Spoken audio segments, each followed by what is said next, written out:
Evening, everybody. Welcome to Wizards Notebook. Wizards fans, there's actually reason to be happy.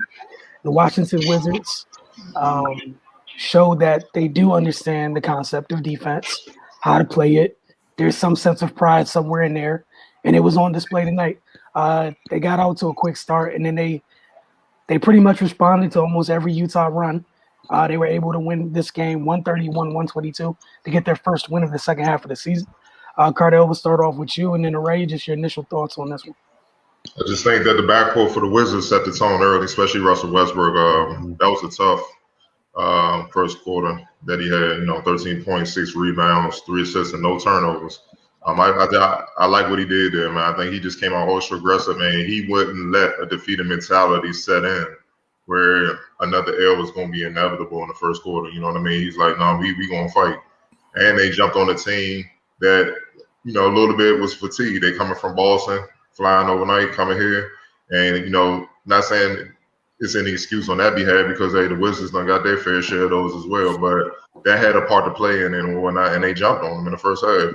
Russell Westbrook set the tone in the first quarter, and then guys follow his lead. You know what I'm saying? So I believe I just think guys with him stepping up like that to begin, I think it put confidence in the whole team, and everybody just started playing their roles. This is honestly probably one of their best all-around team efforts on both ends. Guys just doing what they're supposed to do, not trying to overstep their boundaries, not doing too much, just doing what you had to do.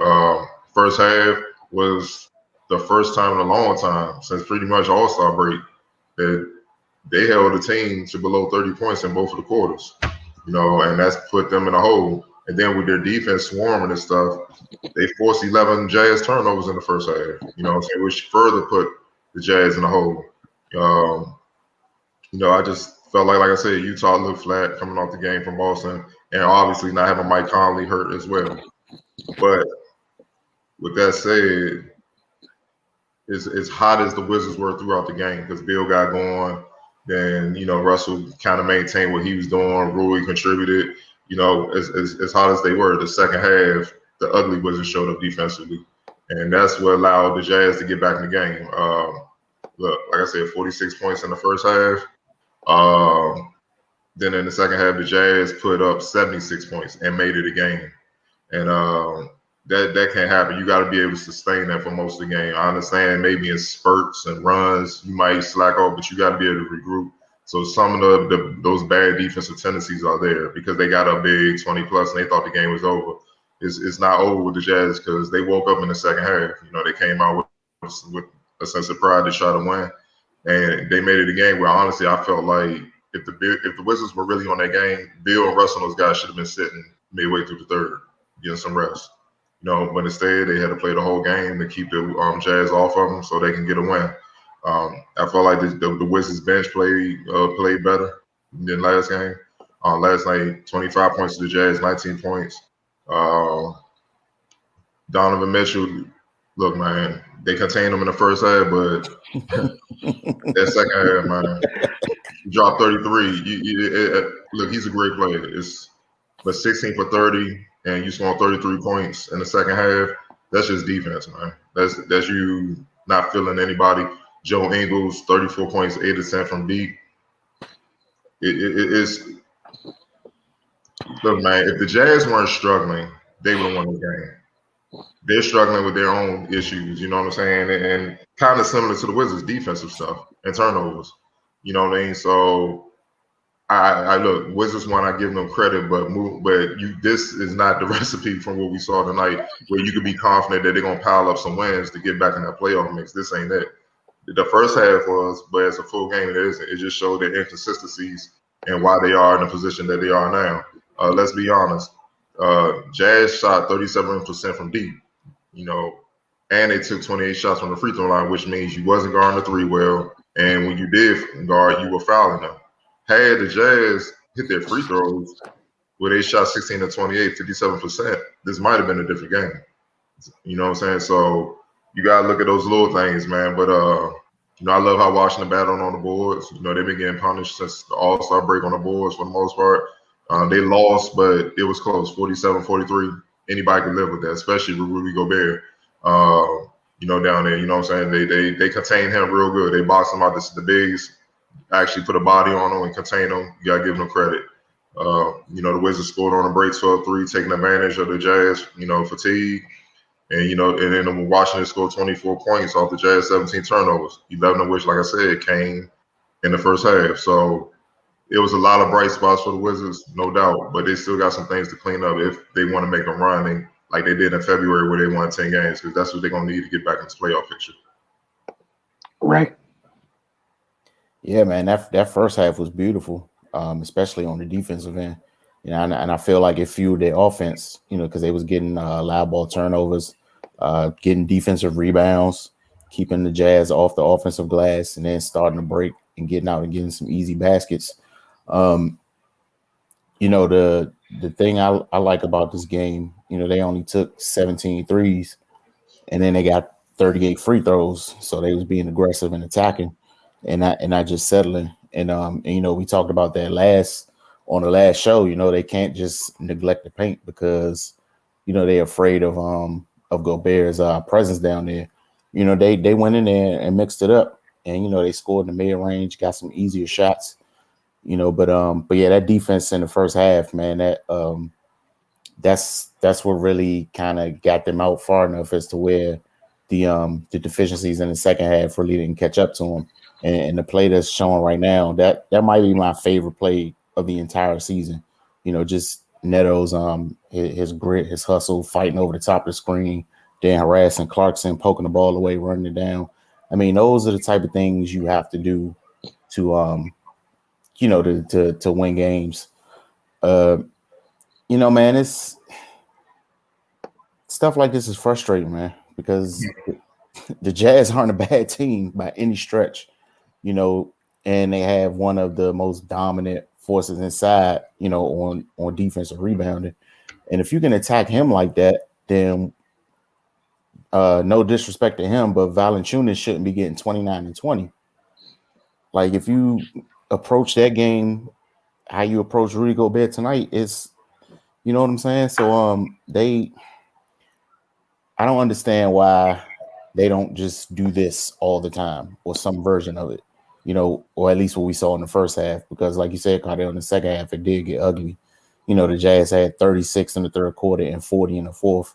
I think the Wizards got comfortable, took their foot off the gas. They're not in a position to do that at any point. I don't care if they up by 40. They just keep playing, man. You got to build habits. You're not that type of team where you can just, all right, this game is over and we can start looking forward. You got to stay consistent.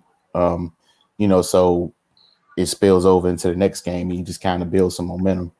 But they got to win. Not going to not going to beat them over the head with the same things, but like Cardell said, they got to be consistent and they got to get back to putting full quarters together, or at least most of the game together, if they want to make another run like they did before All-Star break. But yeah, man, they responded to the runs pretty well. I started to get a little concerned when Donovan Mitchell started waking up. We know what he could do once he gets in the rhythm. So yeah, man, kudos to them for that. But again, Russ and Brad shouldn't have had to put that much work in, considering what the Wizards did early in the game. But to that point, they established early and they kind of put some separation. So, they had that bad second half defensively, but they were far enough ahead as to where, and then come back and bite them all the way. But you don't want that to be the norm because, say if Utah's on the game a little bit more and they're not in the midst of whatever they're going through, then, they probably could take this one. But I like they were being aggressive with Gobert, not just letting him get easy putbacks and fouling him and put him on the line. He was 2 for 10. So that was beneficial for them. But yeah, Ingles, he can't have that type of game. It's like nobody was there, nobody was challenging him or anything. And, Donovan, he gonna do what he do, but he can't get off like that, after you kind of held him in the box for the first half. But all in all, man, just glad they finally got another one in the win column. They had lost 5 in a row. before this. So yeah, maybe this will spark something, and they kind of get rejuvenated, and they can remember what it's like to win games. So maybe they'll say, hey, this is the effort we got to have if we want to have any type of success moving forward. But yeah, man, good win, and it's like they showed a graphic. They're 7-2 against the top 6 teams in the West. Like, come on, dude. if you can compete and battle against against those top tier teams, then you don't even have to bring all that energy against lesser teams, but just some of it, and you get some of those games, but you can't be damn near 80% against the top half of the league, and you're 15-24, whatever their record is. Like that just doesn't make sense, man. And I gotta put that on the players for the most part, because the effort it looks completely different. So I don't know how much Brooks can do about that, where one game you look like you never even heard of defense. Then the next game you come out strapping, rotating, challenging shots, active hands, getting in the passing lane and rebounding. Like that's not a coach's thing. So yeah, man, hopefully they can get back on track here. Hey, 2 things real quick before you go, Wilson. One thing is, like you said, Raymond, when they play better against the top teams in the league. They got a winning record against them, and then against the mediocre and bad teams, they got a terrible record. I think it's them getting up, but I also think it's those teams. We got the Wizards tomorrow. That's kind of an easy win. I think it's a combination of both. You see what I'm saying? Then the Wizards are up, and they playing as well as they can play, and they put these better teams on their heels. Oh shit! Now we gotta play for real. That's kind of honestly what you kind of saw with the Jazz. Let's just go ahead and get this win. They BS and they ain't that good. Oh damn! They punching us out. Now we gotta show some pride and play. I think it's a combination of that, and 2, they got the Nets coming up on Sunday. Do you feel confident with the defense they played totally in this game that they will beat the Nets the way they defended through this game? Not completely. Like if they can translate that first half defense into the whole game, then they got a fighting chance. But if they play defense how they played in the second half for any portion of the game, it's a wrap.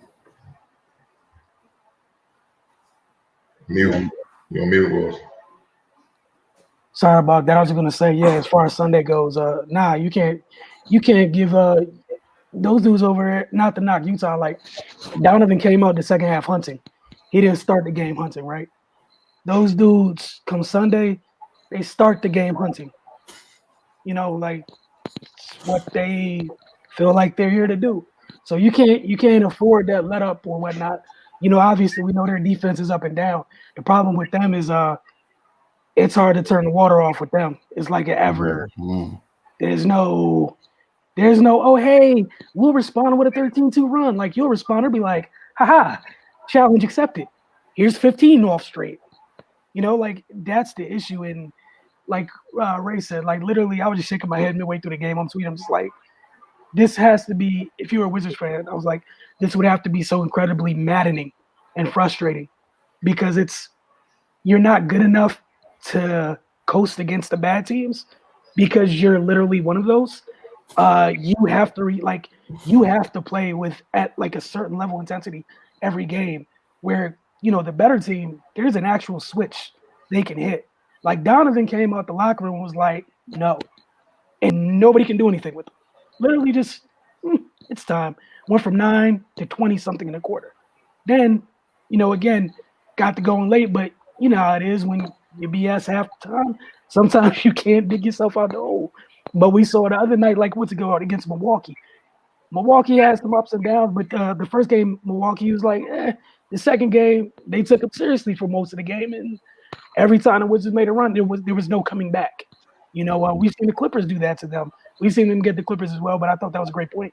You mentioned Cardell, where it's that record against a good team is a little bit misleading because, again, most of those games were in the first half of the season. I'm interested to see how that plays out the second half of the season because, like you said, people are gearing up for this stretch run. It's a little bit different in first half of the year when you feel like you're already in contention.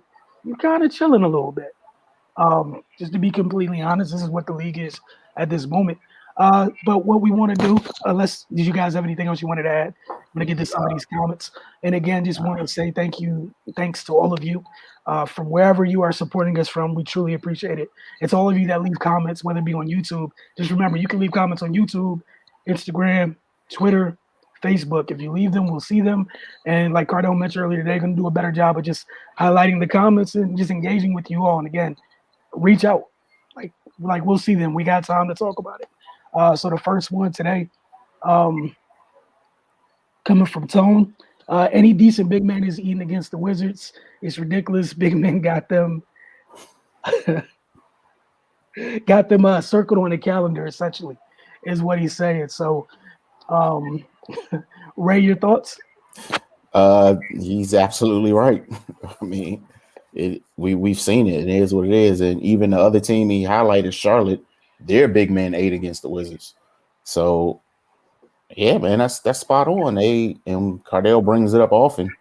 That front line, that thing pumping Kool-Aid down there. So that's something they gotta address, man. They gotta fight, they gotta be tough, and they gotta prove that statement false. Up until this point, they haven't.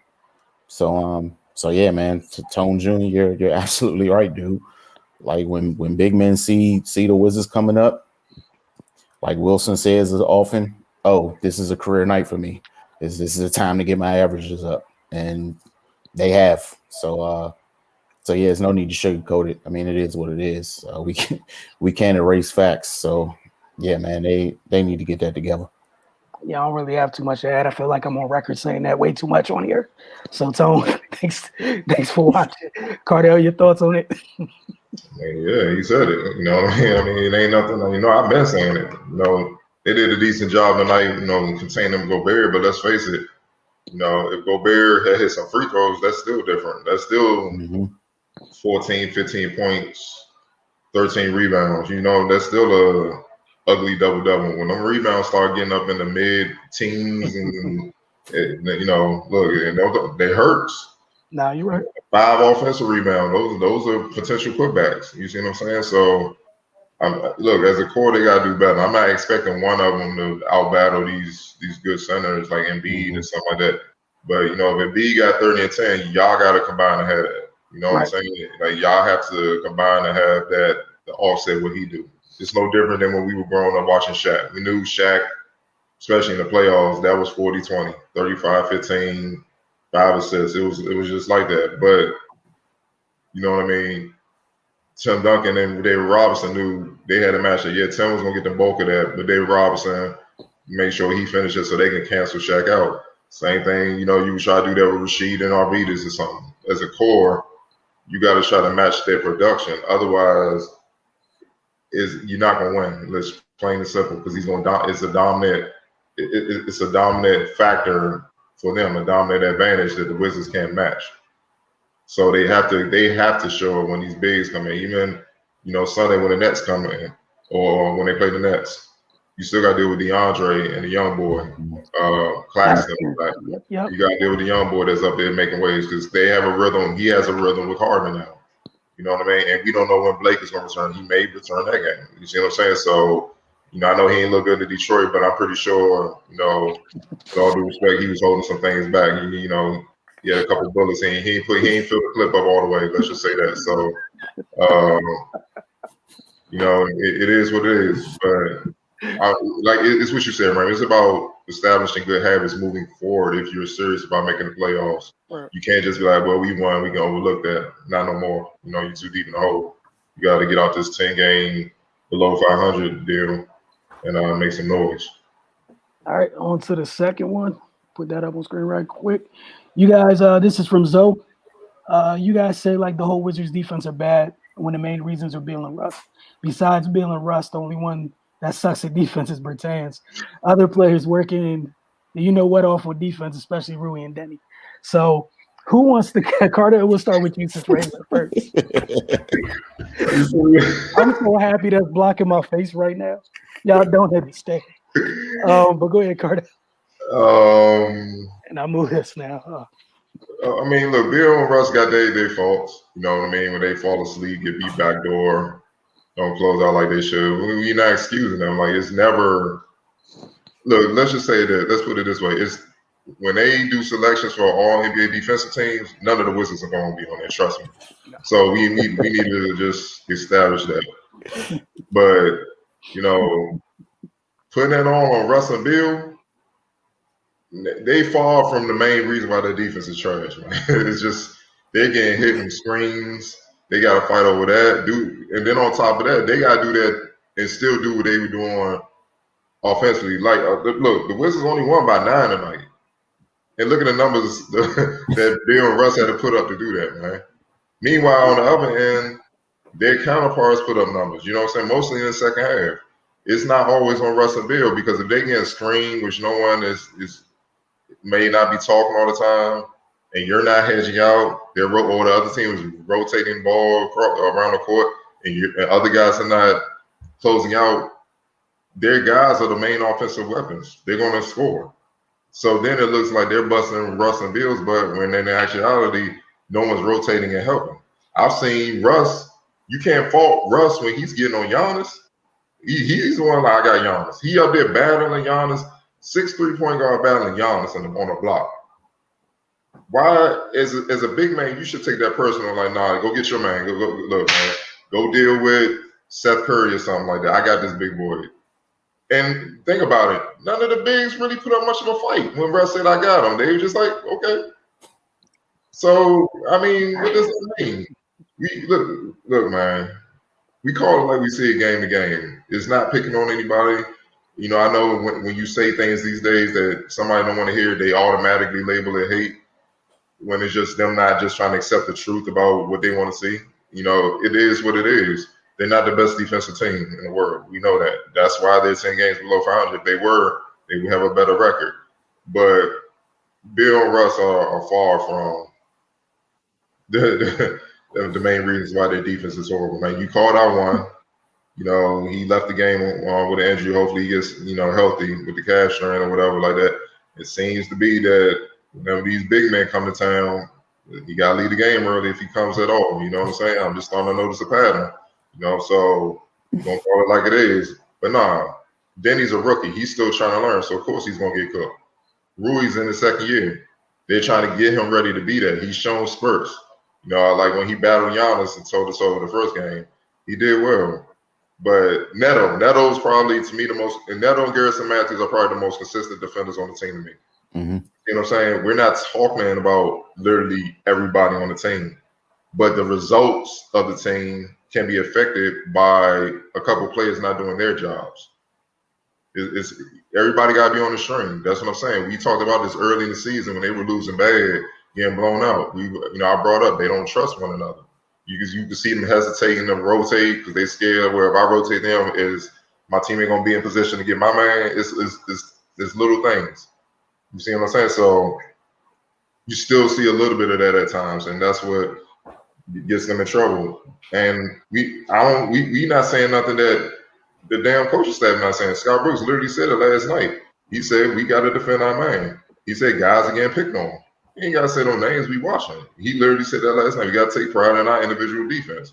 Guys are getting picked on. It's that time of the season where teams ain't playing around. If you're weak defensively, we're just going to go to you. We're going to find a matchup to get to you. Screen and roll, switch out on me.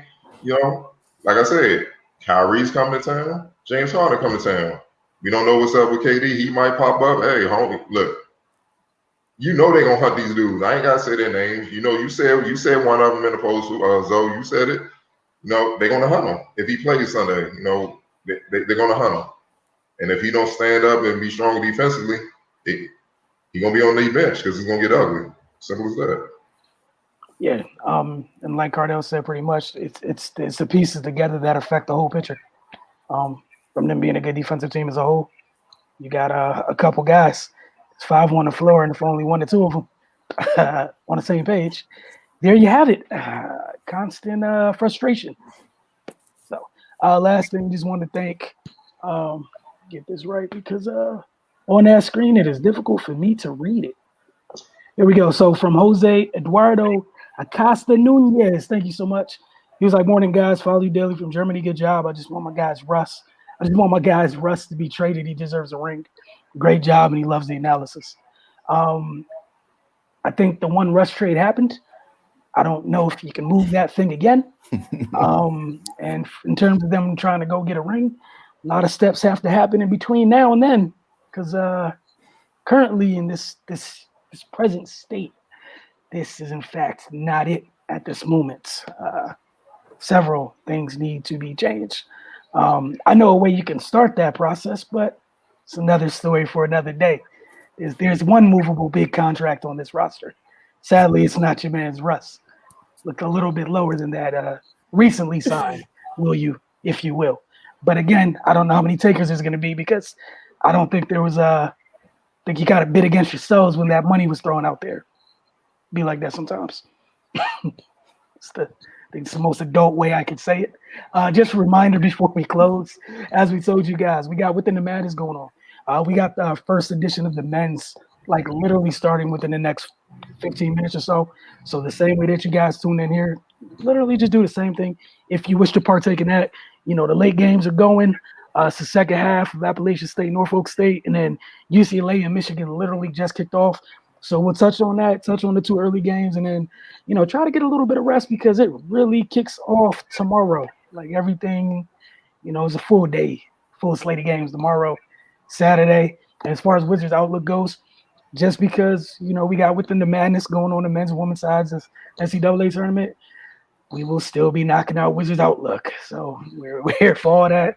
As we mentioned earlier, don't hesitate to comment on any medium that you're viewing, and we'll get back to you and either respond to you on air in real time, or if you comment via YouTube the following day, we'll get back to you. So you guys have a great night.